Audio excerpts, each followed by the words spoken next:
Buenas tardes, envío este video en el marco de la convocatoria del Congreso Internacional sobre Derechos de los Campesinos que se llevará a cabo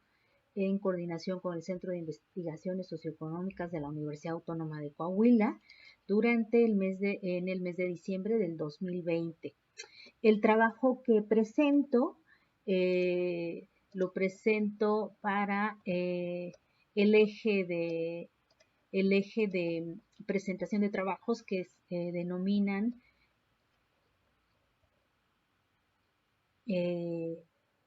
campesinos y trabajadores del campo. La idea es que yo les pudiera presentar algo que he denominado,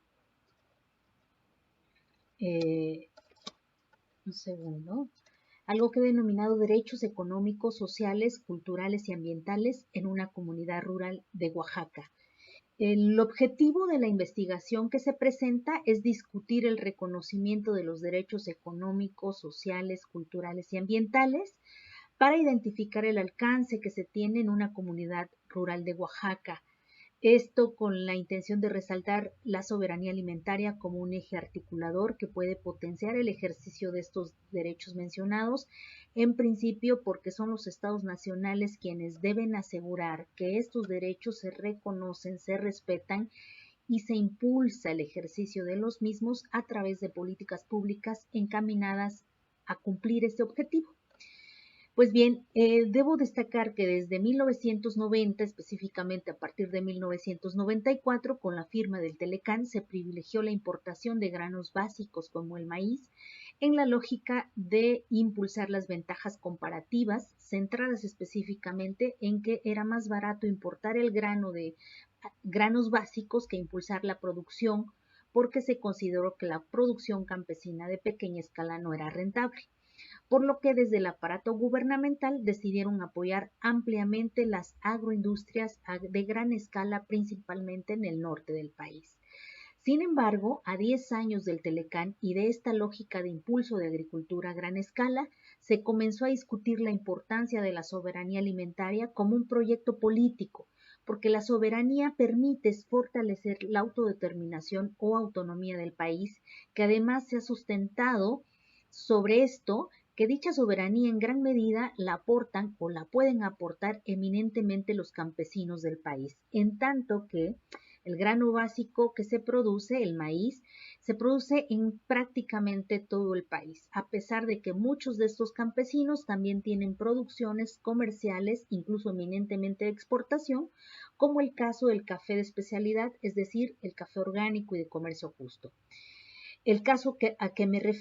refiero es el de los cafeticultores campesinos del sur de México, que es donde centro además la investigación, en este caso particular del estado de Oaxaca, que en lo que se descubre es que mantienen sus formas de producción campesina, aunque tienen la producción y comercialización del aromático. Claro que esto lo han logrado a través, al menos,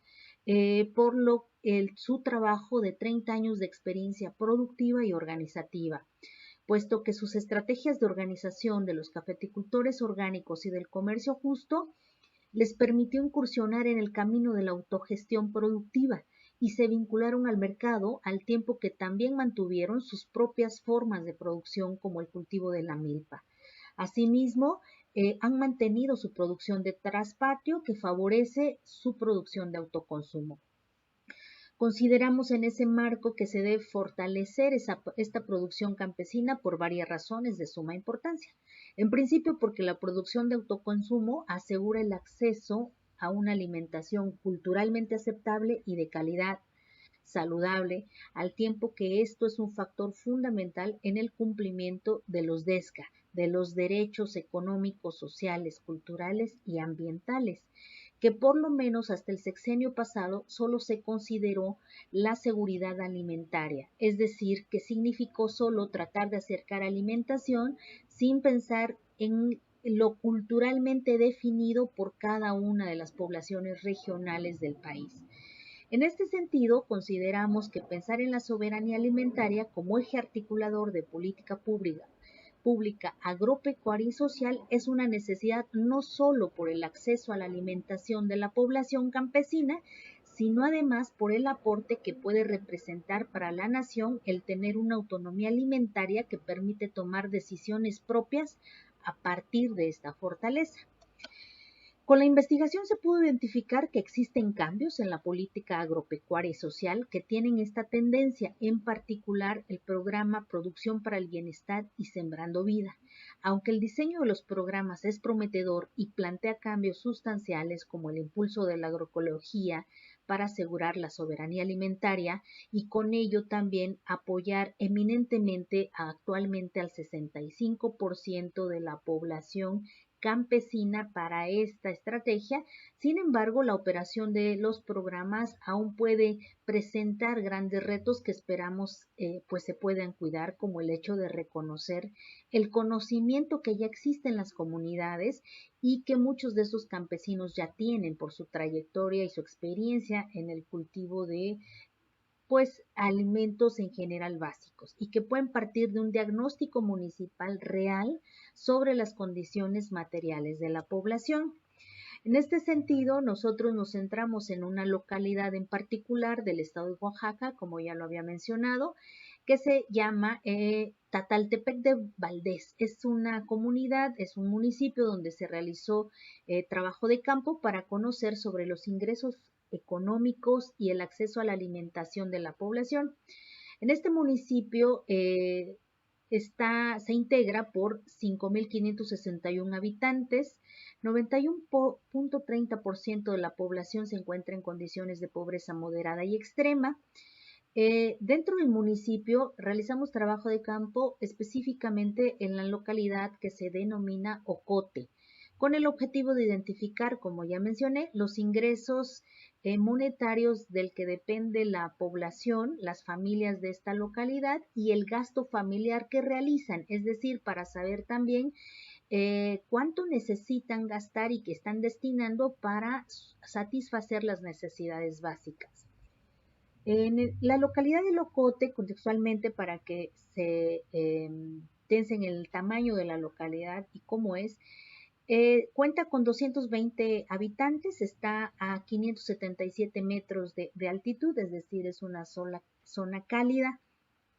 Se encuentra a 1 hora de camino sobre terracería de la cabecera municipal Tataltepec de Valdés. Es un acceso sumamente complicado porque es un camino que ha estado muy abandonado, que por cierto nuevamente, por eso también encontramos que el programa de caminos rurales puede favorecer mucho también a este impulso de soberanía alimentaria. Este camino altamente accidentado pues se vuelve más complicado para la población de Locote, especialmente en épocas de lluvias. La propiedad de la tierra en esta localidad es comunal y solo registra 70 ciudadanos. Sin embargo, esto tiene que ver con que no todos cuentan con el reconocimiento legal de comunero, porque han dejado de cumplir sobre todo con sus actividades comunitarias, aunque en la comunidad ya iniciaron el proceso de su reconocimiento legal para mujeres que actualmente ya se reconocen como comuneras, pues existen ya 3 mujeres registradas como comuneras hasta el 2016 que se realizó el trabajo de campo. Se eligió esta comunidad sobre todo porque en ella viven algunos campesinos asociados a la organización de cafeticultores Jenny Navan, que es con los cafeticultores campesinos con los que he trabajado y he desarrollado investigación. Lo elegimos también en buena medida esta localidad por las condiciones de pobreza y el distanciamiento que hay en acceso a vías de comunicación. Las familias que entrevistamos nos permitieron conocer que el tamaño de las familias en promedios de 5 integrantes cuentan con una extensión total de hectáreas para café y milpa y potreros de 8.8 hectáreas totales en promedio. Sus gastos de consumo, es decir, sus gastos para satisfacer sus necesidades básicas son de 35,000 pesos anuales y los ingresos para satisfacer estas necesidades los obtienen de actividades agropecuarias y de subsidios. Por eso es que pensamos en la importancia de tener una dirección correcta en la política pública, tanto social como agropecuaria. Además de producir, de que estas familias también producen alimentos como milpa y producción de traspatio. Sorprendentemente nos encontramos de que a pesar de que son campesinos cafeticultores, es decir, que tienen una producción que va dirigida al mercado y que podríamos imaginar, que además es un café de especialidad que nos podría hacer suponer que eso les permite obtener los ingresos necesarios y suficientes para satisfacer sus necesidades básicas, pues nos encontramos que no es así porque una buena parte de sus ingresos la obtienen de subsidios, tanto al campo, es decir, de transferencias de apoyos de política agropecuaria, como de transferencias monetarias. En la mayoría de los casos que entrevistamos, básicamente el 100%, los ingresos por su actividad agropecuaria dependen en 50% con respecto a sus ingresos totales, es decir, los subsidios están representando 50% o más de sus ingresos totales para satisfacer sus necesidades básicas. Por eso es que consideramos y ligamos la importancia de investigar también los alcances y los cambios que se están teniendo en materia de política agrícola o agropecuaria y en materia de política social, porque ambos son ingresos que el productor o los campesinos en este caso pues les representa una posibilidad de satisfacer sus necesidades básicas, no porque se estén confiando únicamente en los subsidios, sino porque eso es una parte muy importante para complementar sus necesidades, además de satisfacer sus alimentos a través de su propia actividad agrícola.